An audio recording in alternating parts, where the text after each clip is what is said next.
So far, I've had a great time driving my new MX-5 Miata as a daily. It's a joy to interact with. I throw the top down every chance I get, and I've come to appreciate a few things about the car that I used to overlook. However, if I didn't make car videos full time, I might have bought a different Miata. My soft-top Grand Touring MX-5 carried an MSRP of just under $37,000. For the experience it's given me so far, I feel like that's a fair price for a new car. However, a lightly used version can run you $10,000 less in a lot of cases. So let's go drive these two back to back to see if you should save your money and if I feel dumb. Briefly, if you enjoy fun, detailed car content, consider subscribing and hitting the notification bell. If the channel can hit 100,000 subs before 2026, I'll make another special, financially questionable series of your choosing. Thank you. I'd also like to thank Crown Acura of Richmond, Virginia for letting me test drive this clean 2023 MX-5 for today's video. If you're in the market for a new Acura or a quality used vehicle, check them out. For 2024, the MX-5 received a refresh. It uses the same powertrain as before. It's a 2-liter naturally aspirated engine that loves to rev, specifically to 7,500 RPM, which might not quite reach old Honda levels, but this kind of character from an engine is really hard to find these days. And you know the story, because this weighs not even 2,400 pounds, it's still quick enough to have a little bit of fun. 0 to 60 can come up in a hair under 6 seconds if you're really milking the thing, but it's not about the speed, it's about the engagement, and you get a lot of that from this 6-speed manual transmission. Short throws, very communicative, even the clutch is easy to operate, gives you some feedback. The stock exhaust is a bit quiet, but overall this powertrain is a key piece to the Miata formula, which is to be as fun as possible, as often as possible. Even when you don't exactly have the opportunity to wring the thing out.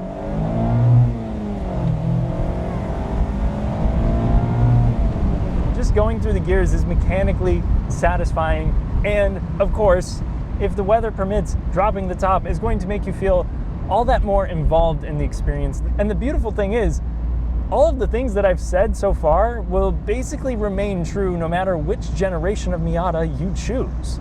So going back to the 2024 updates, the things that they changed include a slightly tweaked front fascia. We have a pretty noticeable improvement with the infotainment system. We have new steering that's supposed to give us a more defined on-center feel. It's supposed to be smoother. And we also have a different differential. This is an asymmetrical LSD for the manual transmission models.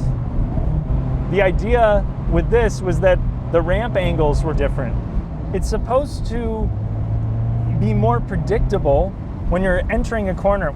It's supposed to lock up a little bit in order to keep the car from over-rotating, and then it should lock up later on corner exit to prevent understeer. I will say I have limited experience track driving a Miata, but not zero experience, and I've actually driven the 2023 and the 2024, and I both found them to try to kick the tail out a little bit there on corner entry. I won't say that there's zero difference on track, but is it a big change from the characteristics of the Miata? Absolutely not. When it comes to the steering, maybe there is more of a noticeable difference, so let's try that out. Here in my 2025, I think it's excellent. It's very precise, especially around center, going through these country roads. I feel like I can pinpoint this exactly where I want it to be. I'm getting some feedback through the wheel. It has a light weight that builds up nicely through corners. The body roll and the traction from the stock tires keep this from feeling too race car, but the way the lightweight chassis reacts naturally to every input is immersive. You feel like a part of the car. It's very easy for me to adjust the trajectory of the car using the throttle It feels happy to rotate. And I think that attribute is the main reason why Mazda has fought tooth and nail to keep this as small as possible, even to the point where it compromises versatility. We're not doing a deep dive into the interiors today because for the most part, between these generations, they're the same. You're gonna have good build quality for the money with any ND Miata. I really like the Club and especially the Grand Touring interiors because you get that color-keyed door card. You get a nice Bose sound system that works fairly well even with the top down. For the 2024, we did get the updated Mazda infotainment, and I think this is the big reason on the inside that you might consider upgrading. Because when I talked with a Mazda Master Tech a few months ago, he told me that the biggest issue that he's personally seen with the ND Miatas is related to the underpowered infotainment. While on a few occasions I've had a bug with the control dial not working in Spotify, this is typically a very easy to use setup. While you're on the highway, you can very quickly switch between your music and your navigation. It's responsive, a bit oversimplified in some regards, but in a car like this, I want something that feels like it will age well, and I think this does a better job of that than the old system. Outside of the tech, the cabin of the ND3 is similar to the ND2. The trunk is limited to modest grocery trips or a couple of carry-on bags. The cockpit is a tight but not impossible squeeze for tall folk. And once I'm in it, I found seat comfort to be reasonable. The ride is a different story. It is soft enough to tame a pothole or two, yet if the pavement isn't perfect, the ND Miata with the Bilsteins is choppy. And as I've said before, I think my cranium is probably my first line of rollover defense, and it's unnerving to me that some EV pickup truck batteries weigh 500 pounds more than the whole Miata. However, once I get to open up the taps, concerns over my mortality fade away. Now let's set off in a 2023 MX-5. And I can tell you immediately,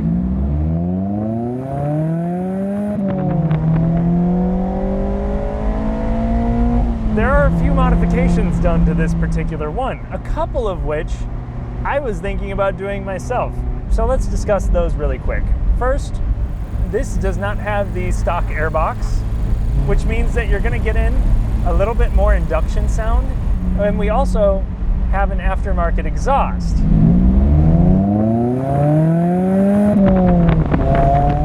I'm not a big fan of how loud, raspy four cylinders tend to sound, but I actually don't mind this. And I'm a little bit jealous. I might have to install that on my car at some point, but it does drone up at like 65, 70 miles per hour. It gets a bit noisy. I don't know if I want to do 10 hours like that, but out here, it's great. Now this car is a couple of years old. It still has less than 5,000 miles on it, and it costs $30,000 even. Brand new sticker for this, about $39,500. That is some serious savings. And again, if you go even older, you're going to get it for even cheaper. If you want that 7,500 RPM redline, you'll get that in every model year 2019 and later. Go with an older model and you lose some of the engine pizzazz and details like a telescopic wheel. However, now we're talking 15 to 20 grand. This also has Continental Extreme Contact tires, and they seem to make a difference. The added grip here has made the initial turn-in sharp. This made me double check underneath to confirm that the suspension and sway bars were stock. Now, let's talk about this steering. The weight of the wheel, especially closer towards center, is a little bit heavier. It doesn't feel quite as natural as the ND3. This is a less fluid experience. It doesn't feel like it's communicating quite as much to me. The rear differential feels very similar to the one in my car. Maybe if I was hot lapping the two back to back, I could tell that difference.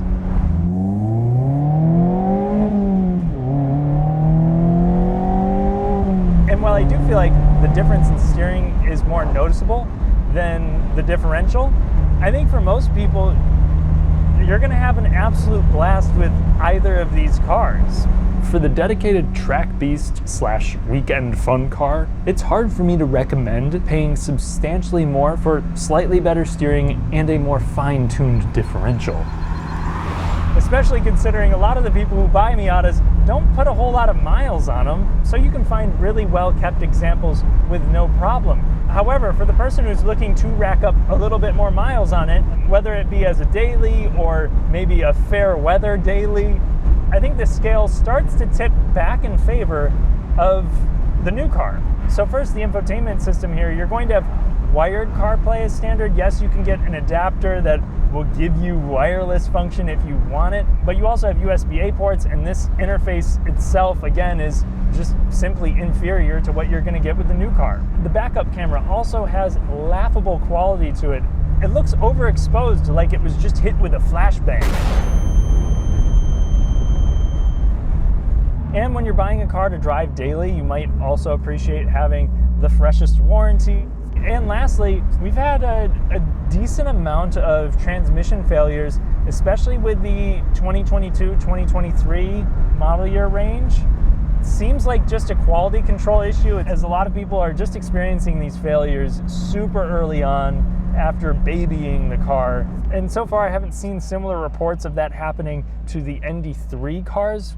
We'll see if time proves me wrong on that. It doesn't seem like an overly abundant issue that you should be super alarmed over, but it's worth noting if you're considering going with a car that's a few years old.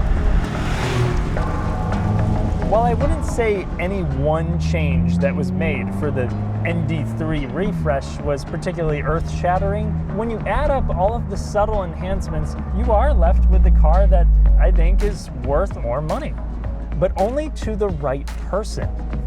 I have not driven an ND1, so I can't comment on that, but so long as you go with an ND2, you're getting the high revving engine, you're getting other subtle enhancements that they've made to the steering over the course of this generation, and you're also getting a fairly fresh car, many of which are still going to be under a warranty.